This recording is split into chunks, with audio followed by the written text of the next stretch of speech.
Shalom, selamat pagi. Perkenalkan, nama saya Berliana Febrianti, NIM 2021102142 dari Prodi Manajemen. Pada kesempatan kali ini, saya akan menayangkan presentasi saya dengan judul Prinsip, Azas, dan Tahap Perkembangan Hubungan Industrial. Sebelum presentasi ini dimulai, ada baiknya kita berdoa terlebih dahulu. Berdoa dimulai. Baik, langsung saja kita masuk ke dalam materinya, yaitu mengenai prinsip, azas, dan tahap perkembangan hubungan industrial. Pengertian hubungan industrial. Hubungan industrial adalah hubungan antara pelaku proses produksi barang maupun jasa yang terdiri dari unsur pengusaha, pekerja, dan pemerintah. Kemudian kita akan melihat apa saja yang menjadi kepentingan pengusaha, pekerja, dan pemerintah. Kepentingan pengusaha dalam perusahaan. Yang pertama, menjaga dan mengamankan asetnya. Yang kedua, mengembangkan modal. Yang ketiga, meningkatkan penghasilan. Yang keempat, meningkatkan kesejahteraan pekerja dan keluarganya. Yang kelima, memperoleh aktualisasi diri melalui kesuksesan usaha. Kemudian, kepentingan pekerja. Yang pertama, sumber kesempatan kerja. Yang kedua, sumber penghasilan. Yang ketiga, sarana pengembangan karir. Dan yang keempat, sarana meningkatkan keahlian serta keterampilan kerja.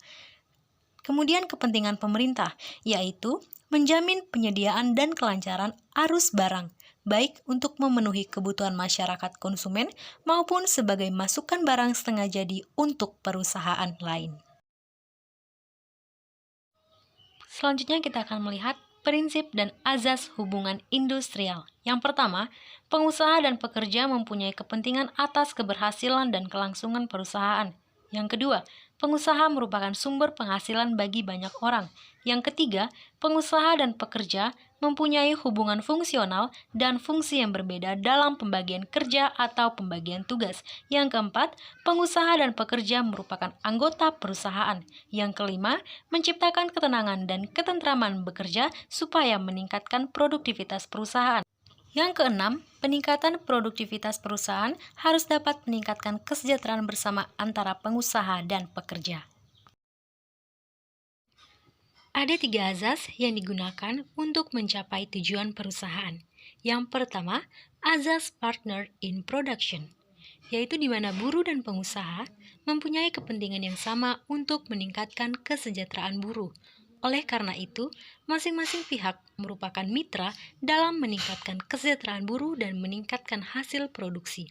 Yang kedua, azas partner in profit, yaitu hasil yang dicapai perusahaan seharusnya bukan untuk dinikmati oleh perusahaan saja, tetapi oleh buruh yang bekerja sehingga mencapai hasil produksi, sehingga peningkatan kesejahteraan pekerja di perusahaan sejalan dengan peningkatan hasil produksi.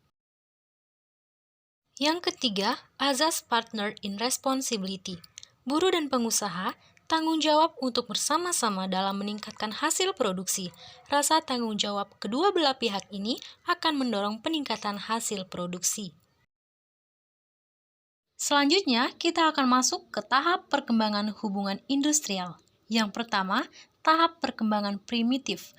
Tahap ini merupakan tahap awal dari tumbuhnya sistem hubungan industrial. Umumnya, dalam masyarakat primitif, semua anggota masyarakat dari semua suku atau marga aktif bekerja dalam kehidupan sehari-hari. Yang kedua, tahap masyarakat pertanian. Tahap masyarakat pertanian merupakan perkembangan dari tahap masyarakat primitif yang belum mengenal pertanian atau peternakan. Dalam masyarakat pertanian, anggota masyarakat sudah mengenal bercocok tanam dan sedikit berternak. Yang ketiga, tahap masyarakat perajin. Tahap masyarakat perajin tingkatannya lebih tinggi dari tahap masyarakat pertanian. Semula, mereka adalah masyarakat pertanian yang kemudian mampu mengembangkan keterampilan sebagai perajin. Pada tahap ini, selain pemerintah, lembaga keagamaan turut berperan dalam mengatur tata kerja dan hubungan para perajin. Yang keempat, tahap masyarakat industri. Tahap masyarakat industri dipengaruhi dengan munculnya revolusi industri terjadi perubahan secara besar-besaran. Proses produksi dari home industry atau home workshop ke proses industri atau pabrik. Perubahannya juga merubah organisasi kerja, sistem hubungan kerja atau hubungan industrial. Yang kelima, tahap pertumbuhan yang berkelanjutan. Dalam sistem industri yang telah berkembang, pertumbuhan dan perkembangan serikat pekerja dan asosiasi pengusaha juga selalu berubah-ubah. Pertumbuhan dan perkembangan di masing-masing negara dipengaruhi oleh struktur perekonomian dan paham ekonomi yang dianut. Selanjutnya mengenai hubungan industrial berkembang mengikuti sistem produksinya. Yang pertama, sistem produksi primer. Sistem produksi primer banyak terdapat pada masyarakat agraris. Biasanya terdiri dari suku keluarga luas yang terdiri dari generasi pertama sampai generasi berikutnya. Kedudukannya ditentukan oleh pertalian darah. Seluruh hasil produksi untuk kepentingan konsumsi, persediaan penceklik, dan dibarter dengan kebutuhan yang tidak dapat diproduksi sendiri. Yang kedua, sistem produksi gilga. Sistem ini muncul akibat adanya golongan yang tidak tahan akibat adanya tekanan di bawah perlindungan tuan tanah. Golongan ini berpindah ke tempat yang padat penduduk dengan berbekal keterampilan non-pertanian. Yang ketiga, sistem produksi putting out. Sistem produksi ini diawali dengan ditemukannya rute perjalanan ke seberang lautan di kawasan Eropa yang melahirkan sistem kolonisasi pada abad 16-18. Pada dasarnya, para pekerja rumahan yang bekerja secara putting out membawa pekerjaan ke rumah masing-masing. Pada awalnya, pekerja harus menyediakan alat dan modal sendiri, tetapi pada perkembangan berikutnya, alat, modal, dan pemasaran ditangani oleh pedagang. Yang keempat, sistem produksi pabrik. Sistem produksi ini muncul seiring dengan munculnya industrialisasi.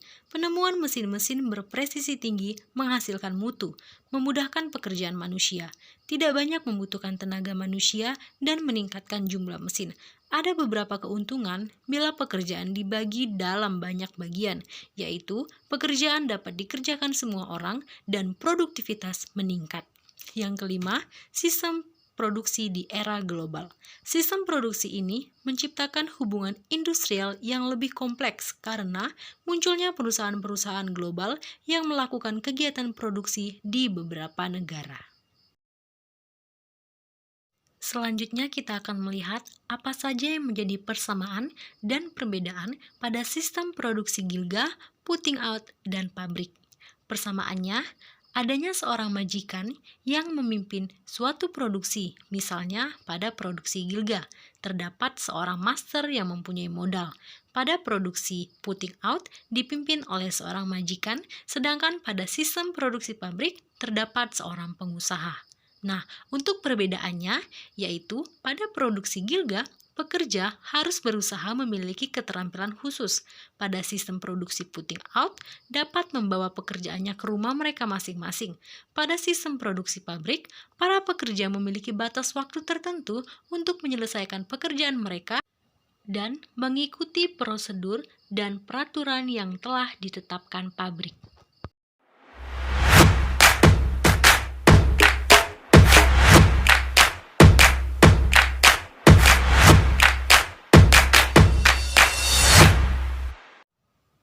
Demikian materi yang dapat saya sampaikan hari ini. Semoga apa yang telah saya sampaikan tadi dapat bermanfaat bagi kita semua. Terima kasih.